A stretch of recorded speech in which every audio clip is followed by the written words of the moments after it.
بچے بیٹے جب ان کے پاس آپشن آتا ہے نا کہ اپنے بیٹے کو پڑھاؤ اور بیٹی کو پڑھاؤ تو وہ زیادہ پریفر کرتے ہیں اپنے بیٹوں کو پڑھائیں، کیونکہ ہمارے سماج میں سوال یہی ہے۔ پر جب ہم ان تحریکوں میں جاتے ہیں، جب ہم دیکھتے ہیں کہ کس طرح سے جو ڈسکنیکٹ پیدا ہوا ہے، جو اس ٹائم پہ فیمنسٹ موومنٹس ہیں اور جو ایکچوئل میں ورکنگ کلاس خواتین ہیں، کیونکہ وہ ان کے لیے جو ہمارے لبرل فیمنسٹ ہیں ان کے لیے ایکزوٹک ایڈونچر ہے ان علاقوں میں جانا، ان کے ساتھ بیٹھنا۔ وہ کہتے ہیں او آج تو ہم گئے بیٹھے، بڑا دکھ ہوا، اور پھر ٹرامیٹائز ہو کے واپس آ جاتے ہیں، ٹھیک ہے، اس کے بعد اگلے دن کوئی کام نہیں ہوتا ہے۔ پر آپ اگر مسلسل جاؤ، کام کرو، ان خواتین کے ساتھ کنیکٹ کرو، وہ بھی آپ کی اور میری جیسی ہے۔ جب آپ ان کے ساتھ بیٹھیں گے آپ کو پتہ چلے گا ان کے مسئلے کیا ہیں۔ آپ نے میری کلینکس کی بات کی، جب ہم کلینکس کرتے ہیں تو ایک عورت آئی میرے پاس، اس کے اوپر شدید قسم کا تشدد ہوا تھا اس کے شوہر کی طرف سے، اس کا منہ سوجا ہوا ہے، جسم پہ اتنے نشان ہیں اور ساری چیزیں، اور وہ ڈر کے یہ بول نہیں رہی ہے کہ مجھے کس نے مارا ہے۔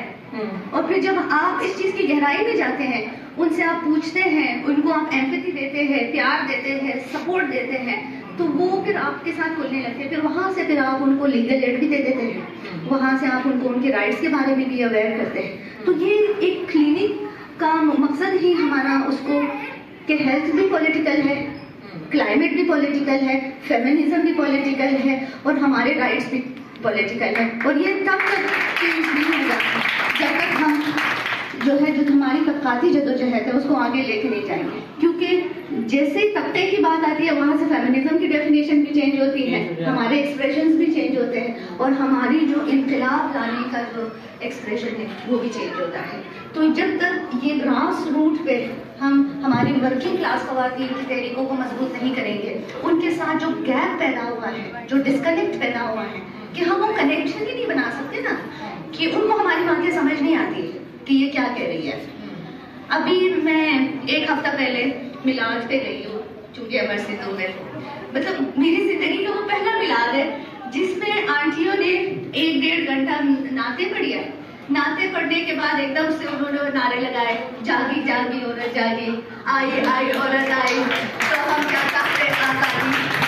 تو یہ میرے لیے بہت بڑی بات ہے کہ ایک ورکنگ کلاس خواتین بھی یہ سوال کر رہی ہے کہ جاگ گئی ہے، اور وہ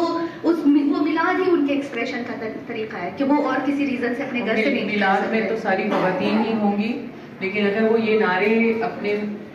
فیملی کے مردوں اور محلے کے مردوں کے سامنے لگاتی ہیں تو کیا ان کا کوئی ایسا رسپانس یا ریئیکشن ہوتا ہے جس میں کہ وہ انکمفرٹیبل فیل کرتی ہیں، نہیں کر سکتی کیونکہ وہ مرد تو پھر اپنے آپ کو ان کو اپنے لیے ایک چیلنج سمجھیں گے؟ یہ بھی ایک بہت بڑا سوال ہے۔ ہماری اتنی کوئی ڈسکنیکٹیوٹی ہے ورکنگ کلاس سے کہ وہ آنٹیاں بڑی ڈاڈی ہے، وہ بہت ایسی تگڑی آنٹیاں رہتی ہیں ان علاقوں میں کہ وہ ہماری جو پروگریسو خواتین ہے نا، جو اپنے ایکسپریشن نہیں دے سکتی اپنے شوہروں کے سامنے، وہ ان سے زیادہ ایکسپریسو ہے۔ اس دن ایک 2 آنٹیوں سے میں ملی، ہماری بڑی زبردست 2 آنٹیاں ہیں علاقے میں، ایک عذرا آنٹی اور ایک نسرین آنٹی۔ دونوں کہتے ہیں ساری زندگی میں اینا نے سانو دیتا ہی کی ہے، کچھ بھی نہیں کرتے، کام تو ہم کرتے ہیں، سب کچھ ہم کرتے ہیں، اور at the end of the day ہم سے آ کے اگر ہمیں یہ بولیں گے کہ تو ادھر نہ جا ادھر نہ جا، کہتے ہیں یہی تو ہم نے کمایا ہے آزادی، اور وہ اپنے شوہروں کے سامنے آزادی بولتی ہے۔ اور ایک اور ہمارے ساتھ آنٹی ہے نسیم باجی، جو ہماری پوری PP 159 کی جو اس کو لیڈ کرتی ہے خواتین کو، وہ اپنے شوہر کو بھی لے کر آئی ہے، شوہر کو دفتر بنا کے دیا ہے ہماری پارٹی کا، اپنی ساس کو بھی لے کر آئی ہے،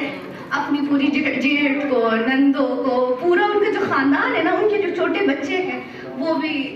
اس نظریے کے تھرو آتے ہیں، اور ساتھ ساتھ ہم ان کی نظریاتی ٹریننگ بھی کر رہے ہیں۔ ایک بات جو ہے آپ کے اس تجربے سے یہ پتہ لگی کہ اگر آپ ورکنگ کلاس میں جا کر ان کے علاقوں میں ان کے مسائل کے ساتھ جڑ کر ان کے ساتھ ایک لانگ ٹرم رشتہ بنا کر کچھ کام کرتے ہیں تو اس کے بعد آپ شاید سوشلزم یا کسی نظریے کی بھی بات کر سکتے ہیں۔ فی الحال مسائل بالکل، میں جیسے شروعات میں کیا کہ پاپولر ایکسپریشن بہت ضروری ہے۔ جب تک ہم ان کے کلچر، ان کے ریلیجن، بلیفز اور ان کی جو اپنی آئیڈینٹی کے سوال ہیں ان پہ ان سے کنیکٹ نہیں کریں گے، تب تک یہ ڈسکنیکٹ چلتا رہے گا، تب تک نہ